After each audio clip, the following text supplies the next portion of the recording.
objective, students will be able to interpret the behavior of functions using limits involving infinity. So if you look at the left, I have f of x equals 1 over x minus 1. So pay attention to that's g or f of x, and on the right is g of x. So in letter A, it says the limit as x approaches 1 from the left of f of x. Do you see that's going down to negative infinity? The limit as x approaches 1 from the right is shooting up to positive infinity. And then in letter C, the limit as x approaches 1 of f of x does not exist. All right, let me give you 30 seconds and you try D, E, F using the graph of g of x there.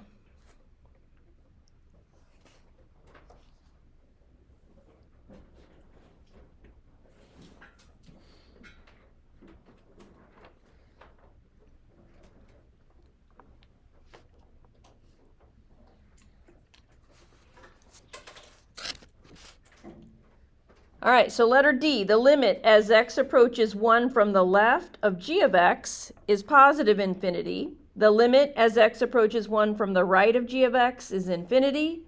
And so we would say that the limit as x approaches 1 of g of x is infinity. But note, the limit does not exist. We're just telling how it doesn't exist.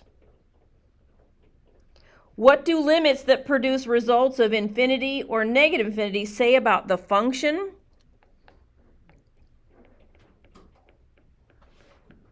They represent locations of vertical asymptotes.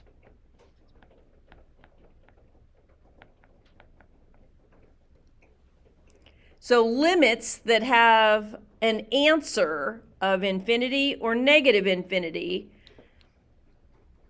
are going to tell you the location of a vertical asymptote. And you may have learned this in your pre-calculus course.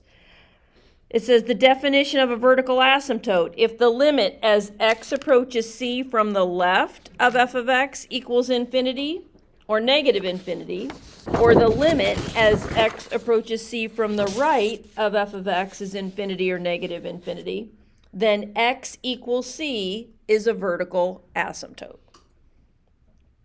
All right, so in example 2, it says determine all of the equations that represent vertical asymptotes for each of the given functions. So let's write a note up here. You need to factor and cancel first before you determine vertical asymptotes.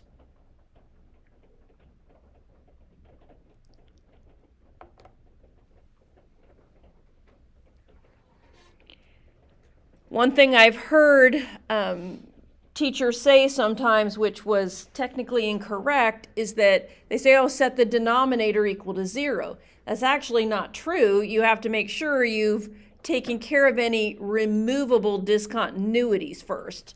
So be careful with that. So in letter A, I have f of x equals x squared plus 1 over x squared minus 1. So my first step is factor. Well, the numerator does not factor over the set of real numbers. If you remember your complex numbers, I could factor that into x plus I, x minus I, but that doesn't help me with a vertical asymptote. So nothing cancels. So I have vertical asymptotes at x equals plus or minus 1.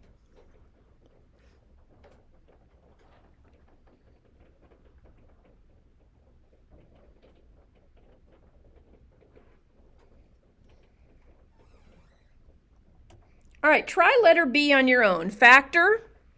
Make sure that you cancel any common factors before you identify the vertical asymptotes.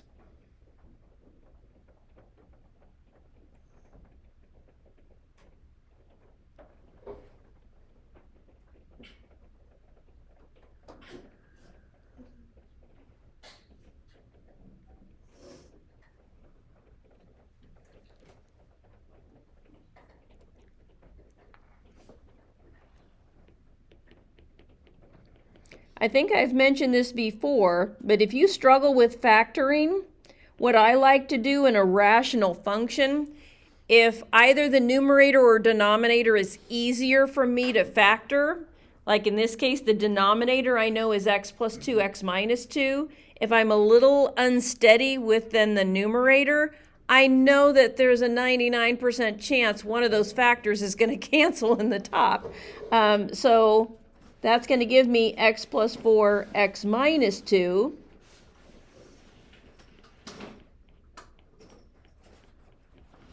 So I have a vertical asymptote at x equals negative 2.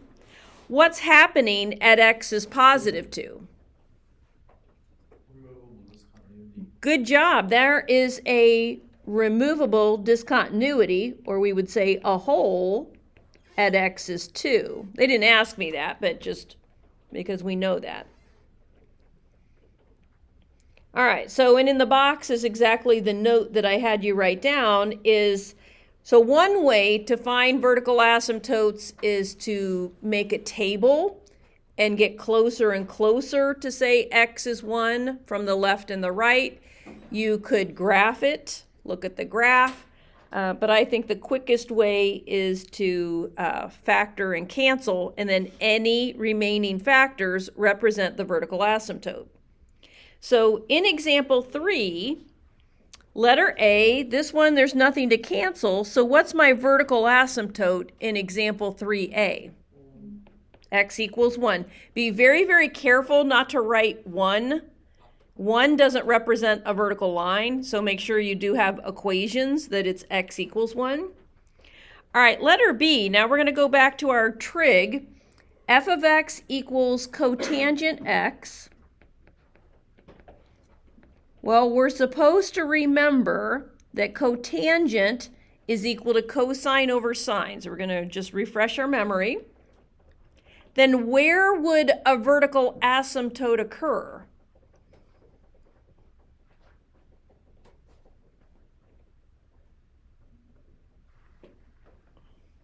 Yeah, Ryan?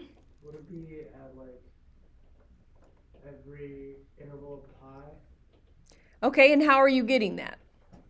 I'm just thinking about the graph of sine, and every time it's like 0 plus or minus pi, it intersects the x-axis. Exactly, okay. But the big idea is that that's where the denominator is 0, right? Sine x is 0.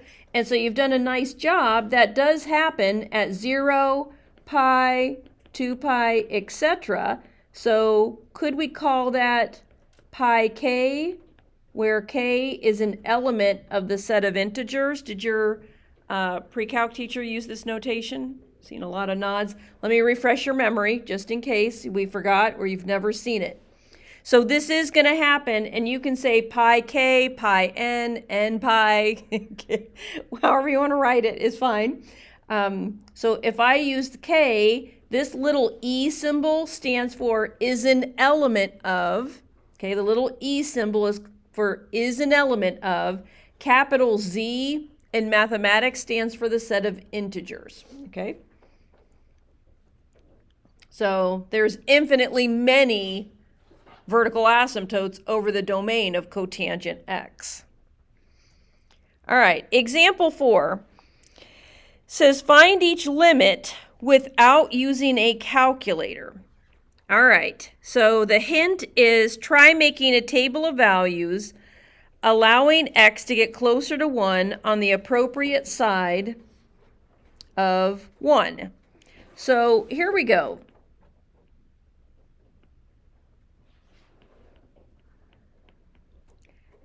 So let's suppose, and I'm doing this from the left, so let's take 0.1.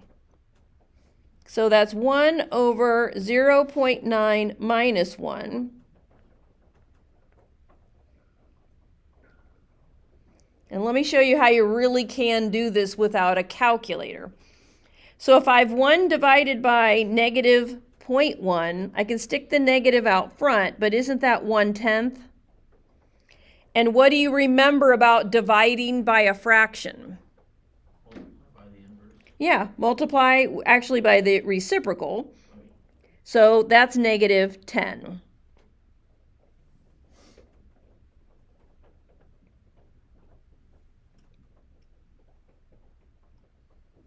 So then let's do this 1 over 0.99 minus 1. So that's negative 100. Without even doing any more work, what do you think the next one is? Negative 1,000. Okay, so what does this limit appear to be approaching? Negative infinity, right? Negative infinity. So let's go to this other side where it's the limit as x approaches 1 from the right. So I'm going to do 1 over 1.1 minus 1. That's 10. That's going to be 100. And that's going to be 1,000.